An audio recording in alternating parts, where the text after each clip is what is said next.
Ashutosh sir की तरफ से सभी को नमस्कार। और आज हम आप लोग के सामने जो रखे हैं वो बायोलॉजी से 15 क्वेश्चन है और बिना ऑप्शन का है। कोशिश हमारी रहेगी कि आप लोग को पीडीएफ सेंड कर दिया जाए। तो अब ज़्यादा से ज़्यादा क्वेश्चन लाने के लिए हम सोच रहे हैं कि ज़्यादा से ज़्यादा ऑब्जेक्टिव क्वेश्चन आप लोग के सामने रखा जाए। तो ऑप्शन में होता क्या है कि आप लोग खुद देख रहे हैं, बोर्ड पे मुझे लिखना पड़ता है। लिखने के बाद फिर ऐसा नहीं है कि डिजिटल बोर्ड है और फिर उसको हम सेट करके और आपके सामने रखते हैं, इसीलिए। और कोशिश रहेगी कि ऑप्शन के साथ भी लाया जाए, कम ही क्वेश्चन हो लेकिन ऑप्शन के साथ भी हम आप लोग के सामने रखेंगे। तो चलिए देखा जाए कौन कौन से क्वेश्चन हम आप लोग के सामने रखे हैं। पहला क्वेश्चन है कि कीटों का अध्ययन क्या कहलाता है। तो याद रखिएगा, एंटोमोलॉजी, यानी एंटोमोलॉजी में हम लोग कीटों का अध्ययन करते हैं।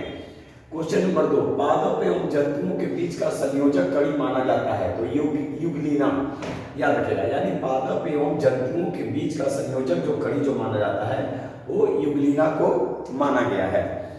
क्वेश्चन नंबर 3, आधुनिक मनुष्य के हाल का पूर्वज है। तो याद रखिएगा, क्रो-मैग्नॉन मानुस। ये क्वेश्चन काफी इंपॉर्टेंट है। क्रो-मैग्नॉन मानुस को आधुनिक मनुष्य के हाल का पूर्वज माना गया है। क्वेश्चन नंबर 4, मटर पौधा क्या है भाई। तो साग, यानी साग के रूप में मटर पौधा को जाना जाता है।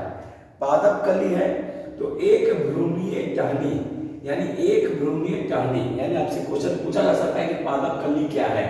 तो ये है एक भ्रूणीय टहनी। क्वेश्चन नंबर 6, टमाटर में कौन सा वर्णक पाया जाता है। तो लाइकोपेन, याद रखिएगा, लाइकोपेन। काफी इंपॉर्टेंट क्वेश्चन है। देखिए, ऐसे ऐसे क्वेश्चन आपसे पूछे जाने की संभावना होती है। तो वन लाइनिंग क्वेश्चन हमको याद रखना है। फिर हम ऑप्शन के साथ आएंगे तो फिर हम लोग आपको कॉन्सेप्ट के साथ फिर जहां पे एक्सप्लेन करने की बात होगी एक्सप्लेन करेंगे।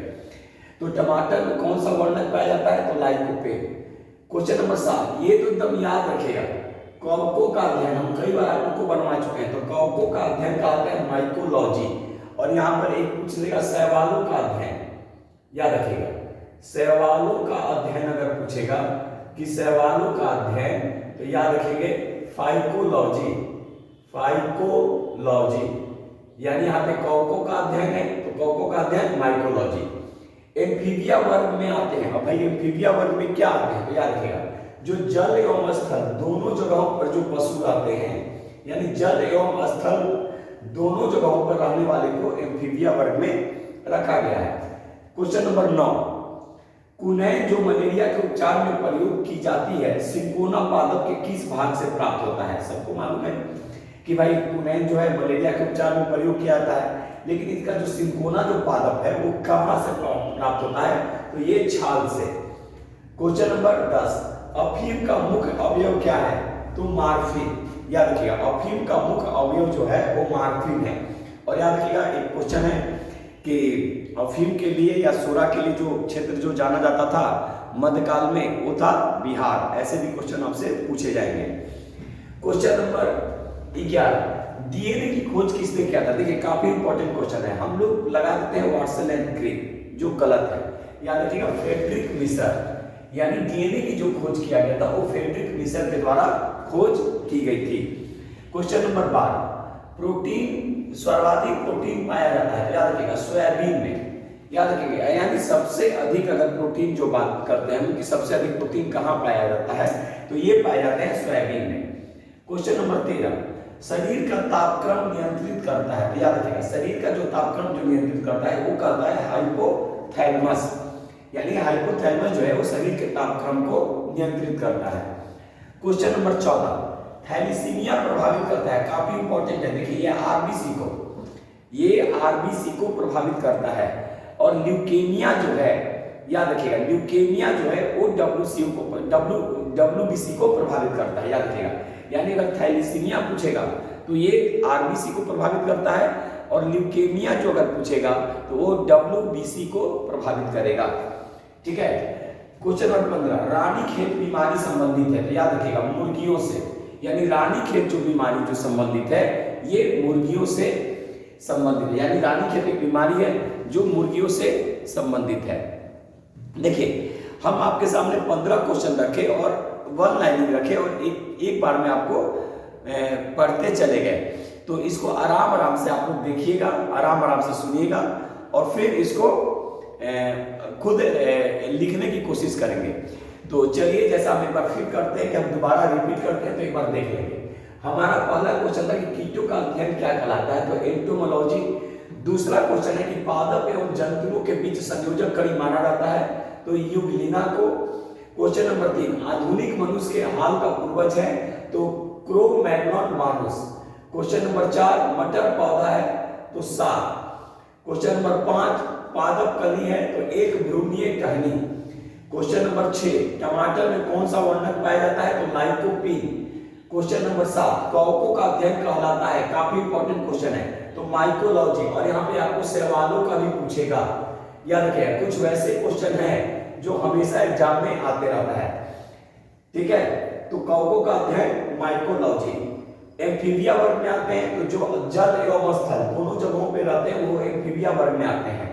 क्वेश्चन नंबर 9, कुनैन जो मलेरिया के उपचार में प्रयोग की जाती है, सिंकोना पादप के किस भाग से आती है, यानी प्राप्त होते हैं, तो ये छाल से। क्वेश्चन नंबर 10, अफीम का मुख्य अवयव क्या है, तो ये है मॉर्फिन, ठीक है। और अफीम और सुरा बता भी दिए कि मध्यकाल में बिहार इसका प्रमुख क्षेत्र माना गया है। उसके बाद क्वेश्चन नंबर 11, डीएनए की खोज किसने किया था, तो याद रखिएगा फ्रेडरिक मिशर। फ्रेडरिक मिशर के द्वारा डीएनए की खोज की गई थी। क्वेश्चन नंबर 12, सर्वाधिक प्रोटीन पाया जाता है किस में, तो सोयाबीन में, ठीक है।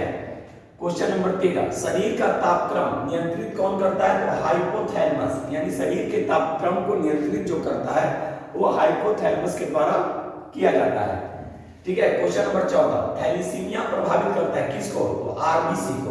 और ल्यूकेमिया किसको करेगा, अगर ल्यूकेमिया की बात करेंगे कि ल्यूकेमिया, तो ल्यूकेमिया जो करता है ये करता है डब्ल्यूबीसी को, याद रखिएगा डब्ल्यूबीसी को, ठीक है। उसके बाद क्वेश्चन नंबर 15, रानीखेत बीमारी संबंधित है, तो ये मुर्गियों से संबंधित है। तो ये हम आप लोग के सामने 15 क्वेश्चन रखे बायोलॉजी से, और ऐसे क्वेश्चन हैं जो एग्जाम में आने की काफी संभावनाएं हैं। तो हम उम्मीद कर रहे होंगे कि आप लोग को जो हम वीडियो लाते हैं वो आप लोग को पसंद आ रहा होगा, क्योंकि देखिए हम टू द पॉइंट आप लोग के सामने रखते हैं। ये नहीं कि बहुत सारा क्वेश्चन लाए रख दिए और आपको दिक्कत आ रही है, नहीं। हम उस तरह से क्वेश्चन लाते हैं जो एग्जाम में मैक्सिमम टाइम पूछे गए हैं या फिर आने की संभावनाएं काफी ज्यादा है, ठीक है। तो चलिए एक फिर नए वीडियो के साथ बहुत जल्द मिलेंगे, ठीक है। तब तक के लिए आप लोग देखते रहिए और एक बार फिर बोलेंगे कि इसको ज्यादा ज्यादा लोगों के बीच शेयर कीजिए। तो इसी उम्मीद के साथ हम आप लोग के सामने अभी 15 क्वेश्चन रखे और फिर कोशिश करेंगे कि ज़्यादा ज़्यादा क्वेश्चन लाया जाए। कुछ क्वेश्चन ऑप्शन के साथ हम लाएंगे, लेकिन उसकी संख्या कम रहेगी। जितना बोर्ड पे आएगा उतना हम लाएंगे और फिर उसको हम लोग एक्सप्लेनेशन के तहत देखेंगे। तो अपनी आप लोग पढ़ाई की स्पीड, तैयारी की स्पीड बढ़ा दीजिए। और फिर एक बार हम बोल रहे हैं, current affairs, biology, modern history और बिहार को इग्नोर नहीं करेंगे। अगर इसको आप इग्नोर करते हैं तो रिजल्ट में बहुत बड़ी बाधा उत्पन्न हो जाएगी, तो इसको आप लोग इग्नोर नहीं करेंगे। तो चलिए, आशुतोष सर और स्पिरिट ऑफ सक्सेस क्लासेस को अनुमति दीजिए। तब तक के लिए जय हिंद, जय भारत।